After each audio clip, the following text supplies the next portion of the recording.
Hizo biashara. Sasa unaniambia ndio.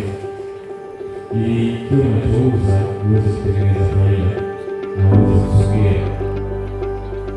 Kwa nini unasogea? Kwa sababu unalipa. Kuimarisha lazima kuwe na mpango. Ndio. So ili uweze kufikia mipango na malengo yako lazima kwanza kama kujifunza akili zako kwa Mungu fulani.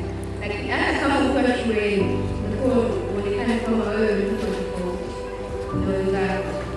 Somo hili ambalo tumejifunza muda mfupi uliopita, nimejifunza kwenye uaminifu, na kama kijana mimi na harakati nyingi sana za kufanya kazi mbalimbali. Lazima tuwe tuna uaminifu pale tunapoajiriwa, pale unapokuwa mwenyewe katika nafasi yako, lakini pia uaminifu ni kitu cha muhimu sana na cha msingi, kwa sababu usipokuwa mwaminifu unaweza ukapoteza kazi yako, ukapoteza hata ukiwa shule. Unatakiwa kuwa mwaminifu ukiwa kazini, sehemu yote ambayo unaifanya kazi wewe mwenyewe. Kijana kama kijana tunatakiwa vijana tunatakiwa kuwa watakatifu zaidi, ili kwanza tusonge mbele zaidi, tusiwe watu ambao tunaigiza katika neno ambalo tumejifunza. Lazima kijana tuweke ile msingi wa neno moyoni. Furahi kukutana vijana wenzangu hapo, hata dada pale aliongea hapo, kutokea keti ya vijana tuwe pamoja ndani, sababu tunashukuru kukutana wote pamoja. Mikesha kwa ajili ya vijana inaweza kutusaidia kuja kanisani kikamilifu.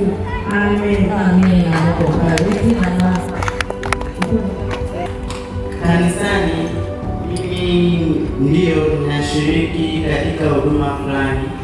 Huduma mojawapo ni baada ya kupata kipaimara, mimi nilijitolea wakati wangu wa likizo kwenda kuwafundisha Sunday school.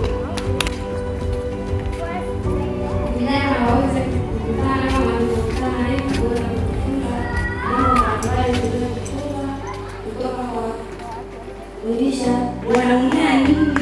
Wanasema nini? Amen. Wasikii ili wewe uendelee. Ukiwasikiliza utapiga hatua. Amen. Hapa na mtu anamtaka, lakini mimi ndoto yangu ni kuwa mwimbaji kwa kujitegemea. Amen. Ni kuwa mwimbaji kwa kujitegemea. Nijidanganye kufikirio. Kwa sasa naimba kwenye usharika wa Kiruvi. Naimba kwaya zote. Zote. Kasoro kwaya wa mama.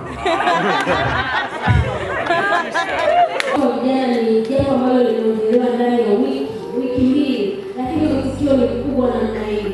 Maana hawa vijana wote inabidi tutafute namna ya kuweka mfumo mzuri, kila mmoja akamtumikia Mungu kwa namna yake.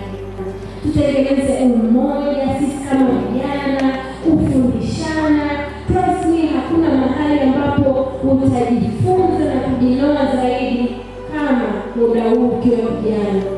Tunataka kujifunza kila siku, kuweka ufahamu ndani yetu, ili mwisho wa siku tufanye nini? Tufanye maamuzi mazuri yatakayo affect positively maisha yetu.